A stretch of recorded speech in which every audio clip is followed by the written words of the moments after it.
राजकुमार लिखते हैं, हम करता नहीं हैं, फिर भी हमें बाहर की परिस्थितियों के कारण हमें सुख और दुख क्यों होता है। मैंने इस विषय पर बहुत बोला है, लेकिन लोग बहुत दुविधा में हैं। आप YouTube पर जो मैंने पहले बोला हुआ है उसको खंगालिए, सुनिए, आपको बहुत स्पष्टता आ जाएगी। हम नहीं है करता, लेकिन जीवन तो द्वैत पर चलता है। सुख दुख क्यों होता है? क्योंकि सुख दुख, प्लेजर और पेन, इस पर ही खड़ी है दुनिया। करता नहीं है एक समझ है, घटता है सब, अकर्तापन है हमारा स्वभाव, लेकिन पेन आता है, प्लेजर आता है। आत्मज्ञानी व्यक्ति, अकर्ता में ठहरा व्यक्ति, पेन जब आता है तो पेन को हैंडल करता है, प्लेजर जब आता है तो प्लेजर को हैंडल करता है।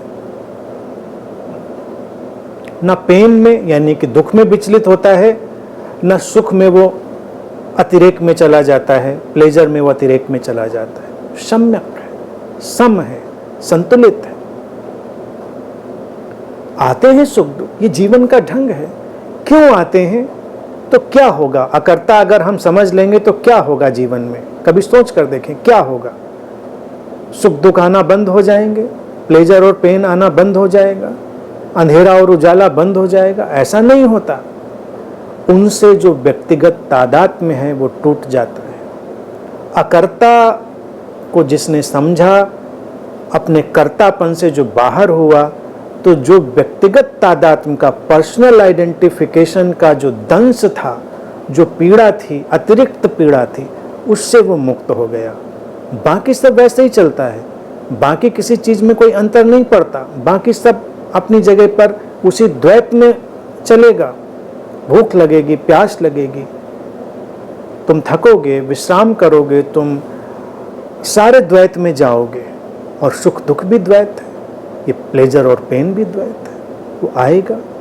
लेकिन वो तुम्हें ही आया है, तुम्हारी ही वजह से आया है, ऐसा नहीं भाव होगा। ये भाव ज्यादा पीड़ित करता है कि तुम्हारी ही किसी वजह से सुख आया, तुम्हारी ही किसी वजह से दुख आया। और जब तुम बात को समझ लेते हो तो इतना ही समझ में आता है कि सुख आया, दुख आया, आया तो आया, हमने देखा। जो हमसे बन पड़ता था, यानी कि जो अस्तित्व हमसे करा सकता था उसने कराया, हमने कर दिया। ठीक है, आता रहता है, जाता रहता है, क्या करना है जीवन में। ये सब, इसी को तो हम कहते हैं जीवन चक्र घूमता रहता है। हम उसमें लिप्त नहीं हैं, हम निर्लिप्त हैं, हम निरासक्त हो गए, इतनी सी बात है। और ज़्यादा इसमें कोई उलझाव ही नहीं है।